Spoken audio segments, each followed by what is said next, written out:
अस्सलाम वालेकुम। कैसे हैं आप सब? आप लोगों का वेलकम है मेरे चैनल रूहानी बात पर। आई होप आप सब खैरियत से होंगे और अल्लाह ताला आप लोगों को खैरियत से ही रखे, आप लोगों की जर्नी में आसानियाँ बनाए। आमीन। अच्छा जी, तो आज हम इस टॉपिक पे डिस्कस करेंगे कि जो है डीएम लौट कर कब वापस आते हैं। डीएम जब तक लौट कर नहीं आते हैं तब तक वो फुल अवेकन ना हो जाए, तो उससे पहले सिर्फ ऑन ऑफ सिचुएशन या फिर नो कांटेक्ट कांटेक्ट यही सारी चीज़ें चलती रहती हैं।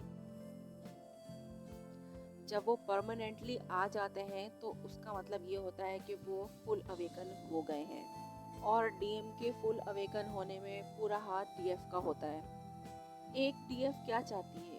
एक डीएफ अपने डीएम से यही चाहती है कि उसका डीएम जो है उसके लिए स्टैंड ले, और डीएम स्टैंड ही नहीं लेते हैं। इसी वजह से जो है ये जर्नी इतनी पेनफुल हो जाती है, क्योंकि सारा पेन ही डीएफ को जो है वो डीएम का होता है।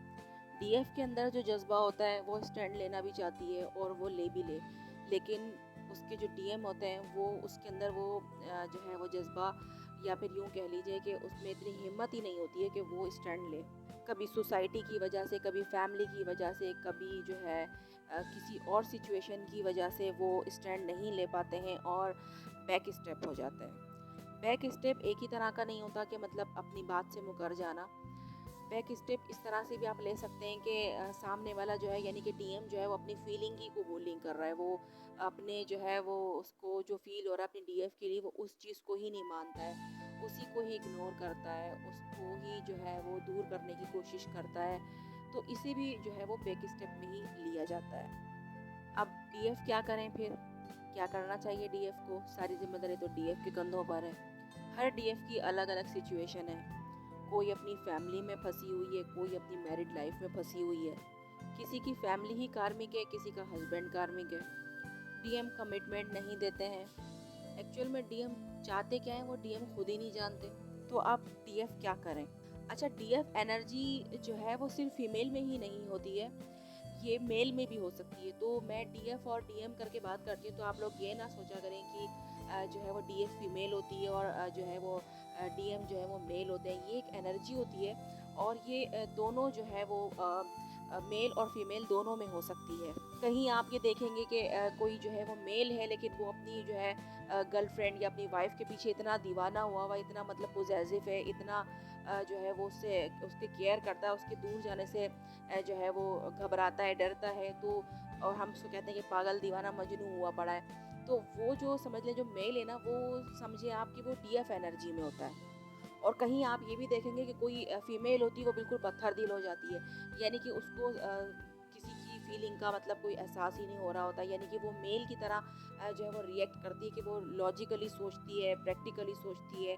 तो हालांकि वो है फीमेल, लेकिन वो सोचेगी उस तरीके का क्योंकि वो मैस्कुलाइन एनर्जी में है। ये एनर्जी जो होती है ये मेल और फीमेल दोनों में हो सकती है। मेल के अंदर डीएफ हो सकती है और फीमेल के अंदर मैस्कुलाइन हो सकती है, यानी कि डीएम।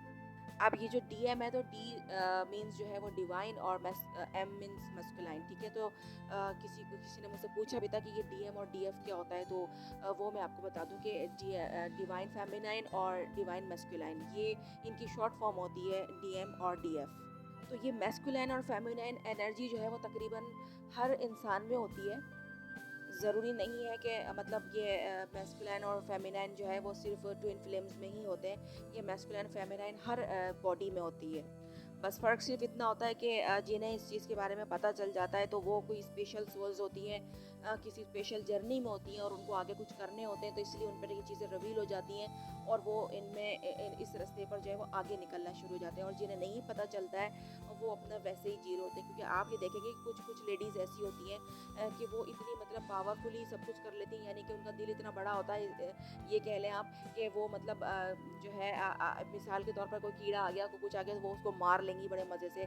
कुछ फीमेल्स होती हैं वो छिपकली भी मार लेती हैं, कॉकरोच मार लेती हैं, क्योंकि उनकी दिल की बात होती है, तो एक पावर की बात होती है। तो वो उनको आप ये समझ लीजिए कि उनके अंदर जो मैस्कुलाइन एनर्जी वो ज़्यादा है। और कुछ मेल ऐसे होते हैं कि वो कीड़ों से, छोटी-छोटी इन चीज़ों से भी डर जाते हैं, वो नहीं मार पाते, उनका दिल जो है वो छोटा होता है। हम ये कह लेते हैं कि ना दिल बड़ा है या छोटा है, तो ये एक मिसालें हैं कि भई नहीं मारा जाता, हाँ, नहीं, कीड़े को भी नहीं मारा जा सकता, जानवर को भी नहीं मारा जाता, तो कहते हैं भई तुम्हारा तो दिल बड़ा छोटा है। तो क्या होता है कि वो फेमिनाइन एनर्जी होती है, क्योंकि फेमिनाइन जो है ना वो इमोशनल एनर्जी होती है, तो इमोशंस जहाँ ज़्यादा होते हैं तो वहाँ हम जानवरों के भी दर्द को जो है वो जल्दी पिक कर लेते हैं और समझ लेते हैं। और मैस्कुलाइन में ये होता है कि वो जो है वो थोड़े से उनमें फेमिनाइन एनर्जी बहुत ही कम होती है, तो इसलिए वो जो है वो लॉजिकली और प्रैक्टिकली देखते हैं, तो उनका जो दिल होता है वो इमोशनल जो है ना वो ज़्यादा नहीं होता है, तो इसलिए वो ये कदम उठा लेते हैं। बहुत सारी फीमेल्स ऐसी होती हैं जो मर्दों से मुकाबला कर लेती हैं, उनमें इतनी पावर होती है कि वो आदमियों से जो है बहुत जो है वो ऊंचे लहजे में या फिर मतलब बहुत ही मतलब स्ट्रांग तरीके से जो है वो मुकाबला करती हैं, तो उनमें क्या होता है कि वो पावर मैस्कुलाइन पावर होता है। तो इसी तरह हमारे अंदर भी, यानी कि ट्विन फ्लेम्स के अंदर भी जो है ये मैस्कुलाइन और फेमिनाइन दोनों चीज़ें होती हैं, लेकिन क्या होता है कि फेमिनाइन के अंदर जो है फेमिनाइन एनर्जी ज़्यादा होती है और मैस्कुलाइन कम होती है, और मैस्कुलाइन के अंदर जो है वो हमारे मतलब जो डीएम हमारे जो ये ट्विन फ्लेम के उससे मैं बता रही हूँ कि उनके अंदर जो है ये मैस्कुलाइन ज़्यादा होती है और जो है वो फेमिनाइन कम होती है। इसी वजह से वो फेमिनाइन के भी इमोशंस को जो है वो समझ नहीं पाते हैं। फेमिनाइन अगर रो रही है या फिर उनको जो है बताती है अपने दिल की बात या कुछ, तो वो इस चीज़ को जो है इग्नोर करते हैं, समझते नहीं हैं। और फेमिनाइन को यही दुख रहता है कि भाई जो है वो मेरा जो पर्सन है वो मेरी बात को समझ ही नहीं पा रहा है, मतलब मुझे नहीं समझ रहा है, मेरी बात को नहीं समझ रहा है, उसको कोई फ़र्क ही नहीं पड़ता, मैं रहूँ या ना रहूँ, मैं कहाँ चली जाऊँ, मैं गायब हो जाऊँ तो उसको कोई फ़र्क ही नहीं पड़ेगा, मतलब फेमिनाइन ऐसा सोचती है। तो हम बात कर रहे थे कि डीएम लौट के कब आते हैं, तो मैंने आपको बताया कि लौट के आने का उनका जो रीज़न है, जो उनकी वजह है वो उनकी डीएफ ही होती है। और डीएफ की जो है वो इनर वर्क के ऊपर डिपेंड करता है, अपने डीएम की अवेकनिंग, और वो जितना मतलब खुद के कर्मा रिलीज़ करती है, खुद को हील करती है और अपना जो है फोकस खुद पर रखती है, उतनी ही जल्दी जो है वहाँ पे डीएम पे काम स्टार्ट हो जाता है। तो जब तक आपके डीएम खुद से आपके पास वापस नहीं आते, आपसे कांटेक्ट नहीं करते, खुद से आपसे कोई बात नहीं करते, तो आप लोग अगर नो कांटेक्ट में भी हैं, तो आप लोग को यही सजेशन है कि आप लोग जो है नो कांटेक्ट में जो है खुद पर काम करें, जैसे कि मैंने आपको बताया है, समझाया है कि किस तरीके से आप लोगों को अपने नो कांटेक्ट को ज़ाया नहीं करना है और इसमें क्या काम करना है वो करें।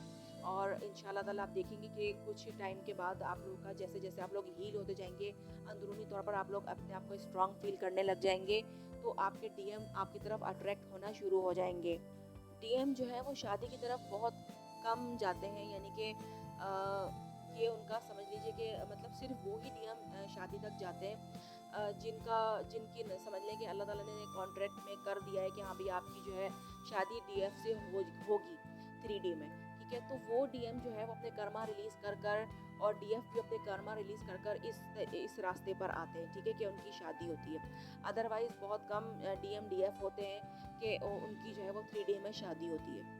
तो इसलिए शादी को दिमाग से निकाल कर बाकी चीज़ों पे फोकस करें, क्योंकि ये होगा ये किसी को नहीं पता, लेकिन हाँ दुआएं तकदीर बदल देती है, ठीक है। तो दुआओं पे जो है वो भरोसा रखना चाहिए और अल्लाह की ज़ात पे भरोसा होना चाहिए।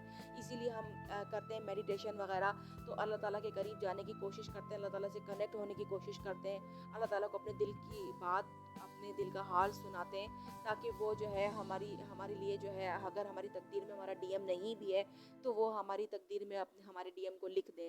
लेकिन क्या होता है कि वो लिख भी दें, क्योंकि उनके हाथ में तो सब कुछ है, वो तो जो हर चीज़ पर कादिर है, ठीक है, तो वो सब कर सकते हैं। लेकिन क्या कि उसके लिए हमें भी जो करने के लिए कहा गया है, हमें वो भी तो करना होगा ना। तो हमें अपने इस दुआ के साथ साथ अपने ऊपर भी काम करते रहना चाहिए और जो हमारे खुद के सोल पर्पज़ हैं वो भी अंजाम देते रहना चाहिए, ताकि जो है अल्लाह ताला भी ये देखे कि मेरा बंदा जो है वो अपनी ज़िम्मेदारियाँ जो मैंने उसको दी हैं वो पूरी कर रहा है, और उसकी ये एक चाहत है, चलो ये मैं पूरी कर देता हूँ। तो भाई वो बड़ा गफूर रहीम है और वो सब कुछ कर सकता है। तो इसीलिए जो है अल्लाह की ज़ात से कभी मायूस नहीं होना है और दिल भी छोटा नहीं करना है कि अभी तक ये नहीं हो रहा, अभी तक ये नहीं हो रहा। हर चीज़ अपने टाइम से होती है, हर चीज़ का एक टाइम होता है, ठीक है। वक्त से पहले कभी भी कुछ नहीं होगा, ना वक्त से पहले किसी को कुछ मिला है ना मिलेगा, ठीक है। तो वक्त का इंतज़ार करें, लेकिन उस इंतज़ार को ज़ाया ना करें, उस वक्त को ज़ाया ना करें, बजाय वेटिंग एनर्जी में बैठ जाएं, अपने ऊपर काम करके अपने आप को जो है वो स्टेबल करें, ताकि जब आप उस वक्त तक पहुँचें तो आप जो है वो हर तरह से जो है कामयाब हो चुके हों, अपने हर तरह से आप लोग हील हो चुके हों, और जो है आपको जो है आगे मुश्किलात का सामना ना करना पड़े। और अगर कोई मुश्किलें आएँ भी तो आप उनको ईज़िली फ़ेस कर लें, क्योंकि आप में इतना स्ट्रॉन्ग पावर होगा कि आप जो है आराम से जो है अपने सामने आने वाली मुश्किलात को बर्दाश्त कर लेंगी और झेल लेंगी और उन्हें ख़त्म भी कर देंगी। ठीक है जी? तो आज की जो ये गाइडेंस थी मेरे ख़्याल से इतनी काफ़ी है, और बाकी देखेंगे इंशाल्लाह ताला कल। और आप लोग जो है वो दुआओं में याद रखिएगा, और अभी इजाज़त दीजिए, अल्लाह हाफ़िज़। अच्छा, वो जो गिव अवे का जो मैंने आपको बताया था, तो इंडिया से जो है सना है, उनका नाम मैंने सजेस्ट किया है, और वो मुझसे कांटेक्ट कर लें, और जो है वो मुझसे कोई भी 2 क्वेश्चन वो मुझे व्हाट्सअप कर दें, मैं उनको उनका आंसर कर दूँगी पर्सनली। ठीक है जी? ओके, अल्लाह हाफ़िज़।